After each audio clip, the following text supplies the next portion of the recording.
안녕하세요. 이국섭의 작은 도서관입니다. 오늘은 지난 시간에 이어서 넛지 두 번째 시간 2부 순서입니다.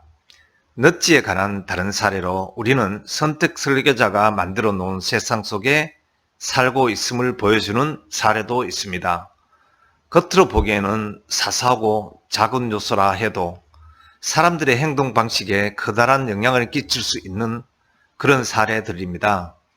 우리들의 경험에서 도출한 유용한 한 가지 법칙은 중요하지 않는 요소란 없다라는 것입니다. 대부분의 경우 그러한 작은 요소들은 사용자의 주의력을 어떤 특정한 방향으로 집중시킴으로써 힘을 발휘하도록 하는 것입니다. 이에 대한 훌륭한 사례는 네덜란드 암스테르담에 있는 스키폴 공항의 남자 화장실에서 발견이 됩니다. 이 화장실의 모든 남자 소변기에는 중앙 부분에 검정색 파리가 그려져 있습니다.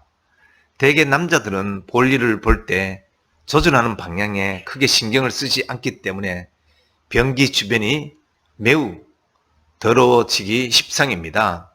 아마도 집안에서 아내들에게 많이 구박을 받는 일들 중에 하나가 바로 이 변기 문제일 것입니다.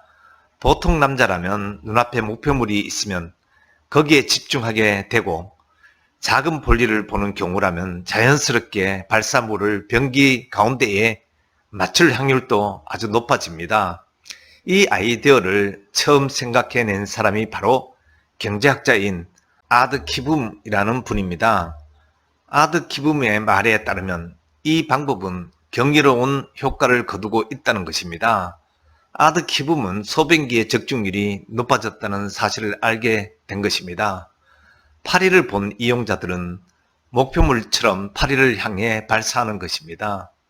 경제학자인 아드 키붐은 스키폴 공항 건물의 확장 공사를 감독하였고 그의 팀원들은 이 파리 그림이 변기 밖으로 튀는 소변의 양을 80%나 감소시킨다는 사실을 발견한 것입니다. 팝콘의 경우도 마찬가지입니다. 심지어 상한 팝콘에도 같은 일이 일어납니다.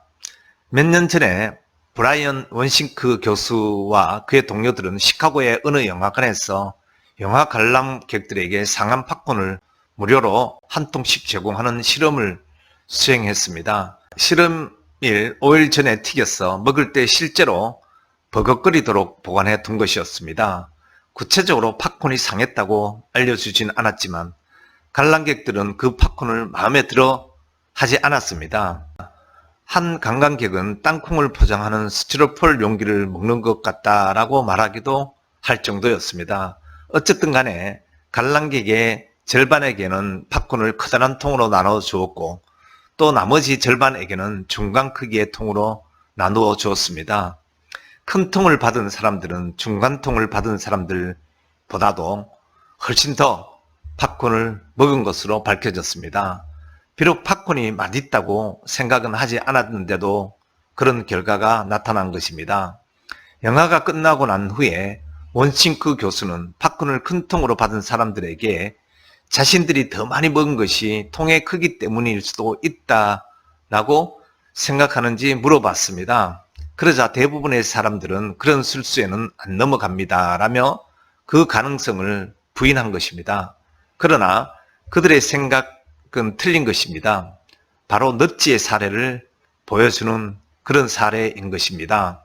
이 책에서는 유혹에 저항을 하는 형태의 사례를 언급하기도 하였습니다.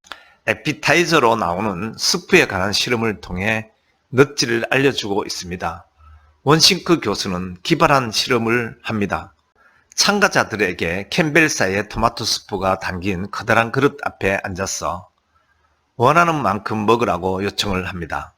피실험자들에게는 알리지 않았지만 사실 그 스프 그릇들은 바닥이 없이 테이블 밑에 설치된 기계와 연결되어 자동으로 리필이 되도록 고안되어 있는 그런 상태였습니다.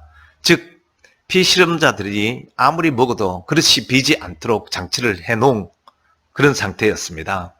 대다수의 사람들은 실험이 끝날 때까지 자신이 엄청난 양을 먹고 있음을 깨닫지 못한 채 줄어들지 않는 스프를 계속 먹은 것입니다.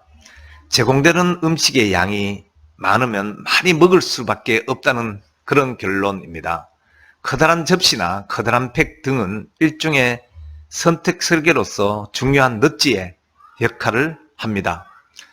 다이어트로 살을 빼고 싶다면 음식을 먹을 때 작은 접시들을 준비하고 또 먹고 싶은 것은 여러 종류의 크기가 있을 경우에 작은 팩으로 사야 하며 냉장고에는 유혹적인 음식을 넣어두지 않는 것이 좋다는 이야기는 우리들은 많이 들어서 기억이 있을 것입니다. 자기 통제의 문제와 무심한 선택이 합쳐지면 사람들에게 일련의 나쁜 결과들이 초래할 수밖에 없습니다. 수백만 명의 미국인들은 흡연이 끔찍한 건강 문제를 초래한다는 증거가 있음에도 불구하고 여전히 담배를 피우고 있습니다. 게다가 흡연자들 가운데 상당수는 담배를 끊고 싶다고 말하기도 합니다. 또한 미국인의 3분의 2는 가체중이거나 비만인 경우가 있으며 상당한 보조금을 지급해도 회사의 은퇴저축 프로그램에 가입하지 못하는 사람들도 많이 있습니다. 이러한 모든 사실들을 종합해서 볼 때 넛지를 안다면 보다 좋은 선택으로 좋은 결과를 얻을 수 있을 것입니다. 휴대폰이나 자동차 같은 특정 제품의 구매율을 높이는 것이 목표라고 가정한 연구도 있습니다. 전국 각지에서 4만 명 이상의 사람들을 표본으로 선정하여 조사를 실시한 결과 향후에 6개월 안에 새 차를 구매할 의사가 있습니까? 라는 간단한 질문만으로도 구매율을 35%나 높일 수 있는 것으로 밝혀진 연구도 있고 또 한 공직자가 사람들로 하여금 건강을 개선하기 위한 조치들을 취하도록 독려하고자 한다고 가정한 사례도 있습니다. 건강 관련 행동의 경우 역시 의향을 측정하는 것만으로도 현저한 변화가 일어난 것입니다. 사람들은 다음 주에 몇 번이나 치실을 사용하여 양치질을 하겠느냐는 질문을 받으면 치실을 보다 자주 사용하게 되고 다음 주에 기름진 음식을 섭취할 의향이 있느냐는 질문을 받으면 기름진 음식의 소비를 줄이게 된 사실도 있는 것입니다. 이러한 사례의 결과는 사람들은 당장 그 효과가 나타나지 않는 선택들, 즉 어렵고 빈도가 낮으며 적절한 피드백이 제공되지 않을 뿐더러 선택과 경험 간의 관계가 분명하지 않는 선택들을 마주하게 될 때 적절한 넛지를 필요로 할 가능성이 가장 높다는 결론을 도출할 수 있다고 합니다. 여기에서 자연스레 제기되는 한 가지 의문은 이런 상황에서도 자유시장이 사람들의 문제를 해결해 줄 수 있는지의 여부일 것입니다. 물론 시장 경쟁은 순기능을 하는 경우가 많습니다. 그러나 기업들이 사람들의 약점을 들춰내어 그것을 이용할 만한 강력한 인센티브를 갖는 경우도 있음을 통하여 넛지가 필요함을 우리는 알 수 있습니다. 참으로 다양한 분야에서 넛지가 사용됨을 우리는 알 수 있습니다. 오늘은 여기까지 각종 넛지의 사례에 대한 이야기를 해보았습니다. 다음 영상으로 또 넛지에 관한 마무리 이야기를 살펴보도록 하겠습니다. 고맙습니다.